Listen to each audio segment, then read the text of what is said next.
Hello, welcome back. Today we're going to be talking about Cotswold Sheep. These are another really ancient long wool breed of sheep originating from England, and they've been in England for about 2,000 years, or at least they've discovered pottery that have sheep on them that are very closely they look a lot like the Cotswold sheep, so they think they've been around for at least 2,000 years in England. And they're actually probably one of the more thriftier long wool breeds of sheep. All the long wools are slow growing, but the Cotswolds seem to do it a lot better off of pasture alone and not really needing grain assistance. All the long wools need a high protein diet to get those nice long beautiful locks, and these Cotswolds don't seem to need as much of that grain or higher protein to make it happen. So that's really interesting. Also historically, they were used to cross onto finer wooled sheep because Cotswolds get very big, like 300 pounds. They can reach the rams, and so they would cross them onto other breeds of sheep for nice, thrifty, hybrid vigor, fast-growing lambs for slaughter.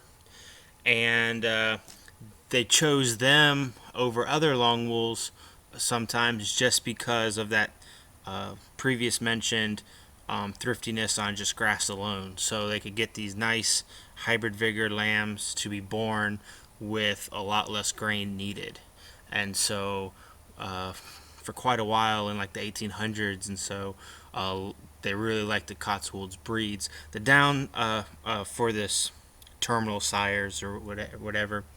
But the downside is the pure breed Cotswolds are a bit slower growing, like all the long wools are, and so they just found other breeds to get the job done quicker and faster and more commercially viable.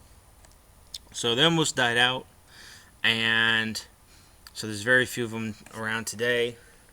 And these little guys here are some Cotswolds that I was able to come across. They're both colored and white. There's just so few of them that kind of take what you can get in a way, and they breed them back and forth. So it all depends on what you get when it comes for lambing. But they're pretty good mothers. They actually have a really nice milk supply, so you could possibly even use them for a little bit of dairy, a little hobby farm dairy production if you want, because if they have a single, they have more than enough for a single, and generally more than enough for twins as well. So you might want to give that a go if if you're looking for something that's maybe a tri-purpose sheep. The Cotswold might do the trick for you. And long wools, you can, they'll grow like 8 to 12 inches in a year. So depending on where you're at, you could maybe shear them twice a year to cut that length in half and help to keep them cooler. So you might be able to get 2 fleeces a year, a lamb crop every year, and then some milk. So it's actually something interesting if you're a hobby farmer or getting into sheep. Cotswolds might be something you want to check into. Other than that, they're pretty good temperament. These girls here were a little wild because they were actually new to this farm. They only had them for like 2 months, and so they quite really hadn't settled in, and then we caught them up to make it easier to film, so they were a little bit wild. And I know it's on round delay, but the video, but it was really hard because they were kind of erratic because of it. So hope you forgive me on that. But these are really great sheep, very pretty decent, very decent on parasite resistance, very good hooves. They don't need to be trimmed quite as often as other breeds. All the way around, no horns.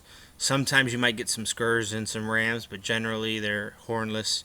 So all in all, a really great breed. Great tasting. Even mutton tastes really good. The older sheep, so there's that as well. So you got flavor throughout the entire lifespan. They'll even produce twins well into their like 10, 11 years old. So all the way around, an excellent sheep for, you know, 90% of you. This might be something to check into. See you next time.